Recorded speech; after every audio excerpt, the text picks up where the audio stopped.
भाजपचे एकेकाळचे खंदे नेतृत्व आणि माजी मंत्री असलेल्या एकनाथ खडसे यांचे 2019 साली तिकीट कापल्यानंतर त्यांनी भाजपला सोडचिठ्ठी देत राष्ट्रवादी काँग्रेसमध्ये प्रवेश केला होता। त्यानंतर राष्ट्रवादीनं त्यांना विधान परिषदेवर संधी देऊन सन्मानितही केलं। मात्र आता लोकसभा निवडणुकीच्या तोंडावर एकनाथ खडसे स्वगृही परतत आहेत। खुद्द एकनाथ खडसे यांनीच तसे संकेत दिलेत। त्यामुळे महाराष्ट्राच्या राजकारणात पुन्हा एकदा पक्षांतराची चर्चा होतीये।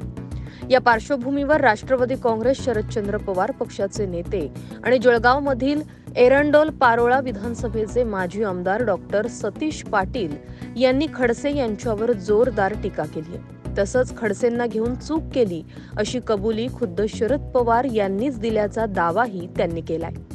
जळगाव येथे माध्यमांशी बोलत असताना माजी आमदार सतीश पाटील यांनी अनेक खळबळजनक खुलासे केलेत। की साहेब, त्यावेळेला मी तुमच्याशी भांडलो होतो अर्धा तास की या माणसाला घेऊन आपल्या पक्षाचा काही फायदा होणार नाही, वैयक्तिक स्वार्थासाठी ते येत आहेत आणि तरी तुम्ही न मानता यांना आमदारकी दिली।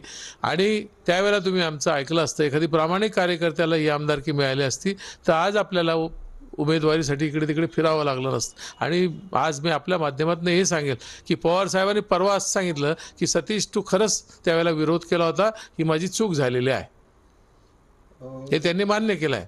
मी हे बाकीत केलेलं होतं की ते कारण सांगतायत की डॉक्टरांनी मला सल्ला दिलेला आहे, माझं 54% हार्ट चालतं आहे आणि अशा परिस्थितीत ते निवडणूक लढणारच नाही हा दावा मी केलेला होता। आपल्याच माध्यमातून ते आपण दाखवलं होतं। आज माझा तोच दावा लोकांना मान्य आहे की हे बाकीत सतीश पाटलांनी केलं होतं।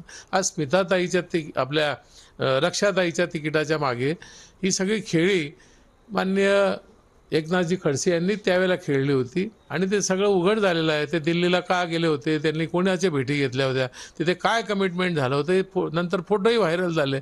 त्यामुळे आज लोकांना कळतंय की सतीश अण्णाने सांगितलेली गोष्ट खोटी नव्हती। त्यामुळे जे कारणं होती ते लोकांना पटत, तेव्हाही पटत नव्हती ना आजही पटत नाही।